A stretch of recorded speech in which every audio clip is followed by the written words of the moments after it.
Ireland వాస్తవంగా అమెరికాలో ఉన్నటువంటి పెద్ద పెద్ద కంపెనీలు ఏం చేస్తున్నాయంటే తెలివిగా ఐర్లాండ్లో తమ హెడ్ క్వార్టర్స్ ఉన్నాయని చెప్పి చూపెట్టుకుంటున్నాయి. బ్రాంచీలు మాత్రమే అమెరికాలో పెడుతున్నాయి. తద్వారా అక్కడి నుంచి పన్నులు జాగ్రత్తగా తప్పించుకుంటున్నాయి. అమెరికా నుంచి ఉండే దారుణమైన పన్నులకి నుంచి తప్పించుకుంటున్నాయి. అక్కడ ఐర్లాండ్లో అనేక మందికి ఉద్యోగ అవకాశాలు కూడా ఉన్నాయి. ఐర్లాండ్లో ఉద్యోగాలు పొంది అక్కడ ఉద్యోగాలు చేస్తున్న వాళ్ళలో మన వాళ్ళు చాలామంది ఉన్నారు.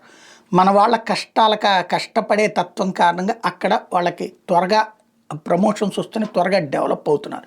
ఖర్చు తక్కువ పెడతారు, రూపాయి మిగిల్చుకునేటటువంటి మనస్తత్వం మన వాళ్ళది. ఇది అక్కడ ఉన్నటువంటి వర్గాలకు కొంతమందికి నచ్చట్లేదు. దాంతో మన వాళ్ళ మీద దాడులు చేస్తున్నారు.